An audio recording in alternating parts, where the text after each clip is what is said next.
반갑습니다. 주식대가 셜록입니다. 참 쉽게 가질 않는다라는 생각이 드는 하루입니다.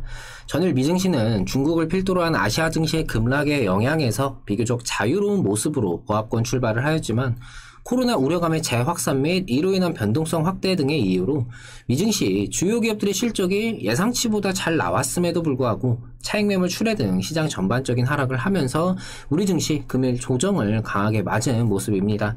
시장과 함께 금일 이 줌인터넷 장중 급등 직후에 상승폭을 빠르게 반납을 하면서 윗꼬리를 좀 길게 남기는 형태로 마감이 되었는데 관련해서 말씀드리는 시간 가져보도록 하겠습니다. 제가 올려드리는 영상은 한 번으로 끝나는 게 아니라 주기적으로 올려드리면서 그날그날의 상황과 이후 전망에 대해 수정하고 보완해 나가면서 매매에 참고하실 수 있도록 진행을 하고 있습니다. 구독만 해두시면은 이후에도 이 변화하는 상황에 맞춰서 내용을 확인하실 수가 있으시니까요. 구독과 좋아요 한 번씩 부탁드립니다. 아울러 저희 주식대가에서 증권사 제휴를 맺어주시는 분들께 저희 주식대가 공식 리딩 1개월을 무상으로 제공하고 있습니다. 아래 번호로 성함만 문자 남겨주세요.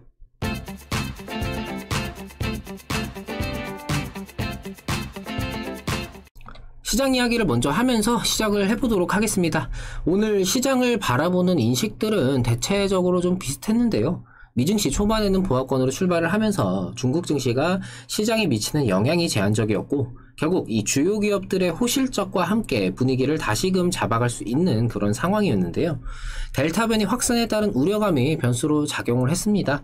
미국의 질병통제예방센터 CDC는 코로나 전염률이 높은 지역에서는 백신 접종을 마친 사람이더라도 실내 공공장소에서 마스크를 착용할 것을 권고했고 가을 학기부터 초중고교의 학생은 물론 교사와 교직원 등 모든 사람들이 백신 접종 여부와 관계없이 마스크 착용할 것을 권고했습니다.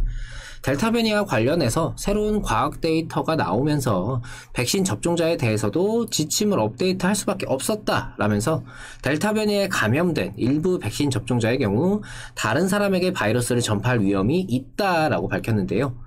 지금의 이 델타 변이 바이러스가 전염성은 높지만 이 치명률은 낮다라는 이유로 늘어나는 확산에도 불구하고 이에 대한 우려는 조금씩 희석이 되고 있던 그런 상황에서 기존 백신 접종자에 대한 마스크 착용 및 델타 변이 바이러스 전파 가능성이 대두가 되면서 결국 치명률이 낮더라도 이 강해진 전염성으로 하여금 많은 사람들이 계속 감염이 되고 하다 보면은 기존의 백신이 아예 무용지물이 되어버리는 변이까지 도달하는 게 아니냐라는 우려가 생성이 되었고 결국 제3, 제4의 코로나로 인한 팬데믹이 나타나는 게 아니냐라는 우려가 전일 미증시의 하락을 나타낸 것으로 보여집니다.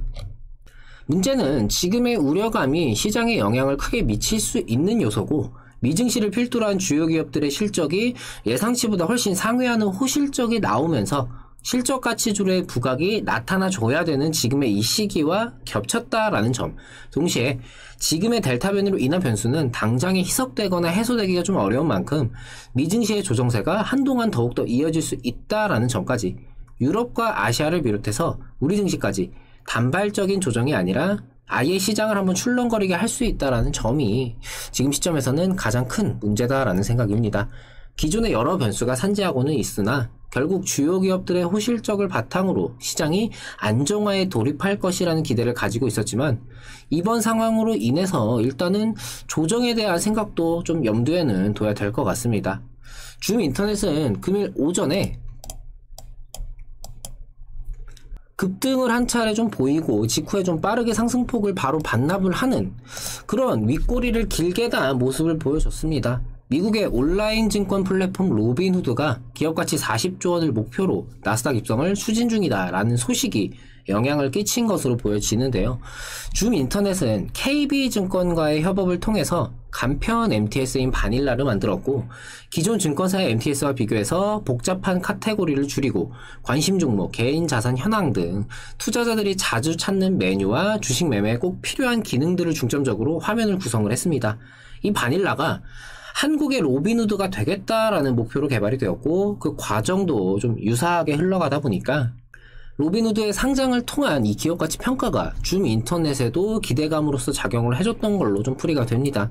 뭐 로빈후드랑 관련이 있다라기보다는 쟤네가 저렇게 잘 됐는데 우리도 뭐 어쩌면 뭐 이런 기대 수급이 한 번에 몰리면서 급등이 나타났고 그만큼 물량이 털어지면서 윗꼬리를 달고 만 셈인데요. 금일 상승으로 인해서 이 시기에 좀 개인들이 상당히 좀 들어왔고 그만큼 외인들은 매도를 했습니다. 특히 상승세가 나타나 10시 22분 이 시간대 전후로 해서 프로그램 매도도 좀 활발하게 진행된 것을 보면은 조금 이제 꼼짝없이 당했다 이런 생각도 드는데요. 사실 줌인터넷은 제가 이전에도 영상을 올려드렸었지만 이 빅테크 양대 기업인 네이버와 카카오 좀 차별화된 영역을 노릴 수 있는 기업이다 이렇게 생각을 하고 있습니다. 바닐라의 경우는 KB증권과의 협업인 만큼 개인적으로는 좋게 생각을 하고는 있는데요. 다만 이 로빈후드처럼 바닐라가 뭔가 획기적인 정도의 결과를 보여줄 수가 있을까? 여기에 대해서는 사실 좀 부정적입니다. 일단 로빈후드 자체도 지금 상장 이후 성공 가능성에 대한 전망들이 엇갈리고 있는데 일단 성장 잠재력 자체는 높을 수 있겠지만 리스크도 그묻지 않다 요런 상황인데요. 경제 전문 매체 포브스는 이 로빈후드에 대해서 불확실한 매출 성장 원천, 정부 규제 가능성, 7천만 달러에 달하는 벌금 부과 등을 좀 언급을 했습니다. 로빈후드는 간편한 사용이 가능한 데다가 주식뿐만 아니라 펀드, 옵션, 가상자산까지 거래할 수 있다라는 강점으로 성공을 했는데 이 정부가 로빈후드의 주 매출 중 하나인 투자자 주문 정보 판매를 금지하는 법안을 마련했다라고 밝히기도 했고 금융거래세 도입과 가상자산 규제 우려도 있는 상황이기 때문에 이 로빈후드에 대해서도 여러모로 의견이 엇갈리고 있는 상황입니다. 바닐라의 경우 정부의 규제 등이 상대적으로는 걱정할 수준까지는 아니겠지만 우리나라 이용자들의 성향이 대부분 쓰던 증권사를 좀 계속해서 사용을 한다라는 점과 기존 MTS 기능들이 이미 간결하게 되어 있어서 굳이 불편함을 느끼기가 어렵다라는 점, 가상화폐의 경우는 이전보다는 확실히 관심도가 줄어들고 있다라는 점과 KB증권과의 연계가 오히려 좀 단순하게 KB증권 MTS가 아닌가 이렇게 인식이 될 수 있다라는 점까지 개인적으로 빅테크 양대 기업인 네이버와 카카오를 좋아하는 데다가 줌인터넷도 빅까지는 아닐지언정 충분히 독자적인 영역을 좀 구축할 수 있다라는 점에서 긍정적으로 보고는 있지만 이번 로빈후드와의 연관성에는 크게 의미를 부여할 필요는 없을 것 같습니다. 환경이나 규모 그리고 실질적인 결과물을 보여주고 진행하고 있는 로빈후드에 비해서 바닐라는 사실 아직까지는 이렇다 할 결과를 보여준 건 아닌 만큼 실제로 이게 얼마나 시장에 좀 먹히느냐 이거를 좀 보면서 다시 판단해 볼 필요가 있다라는 생각입니다.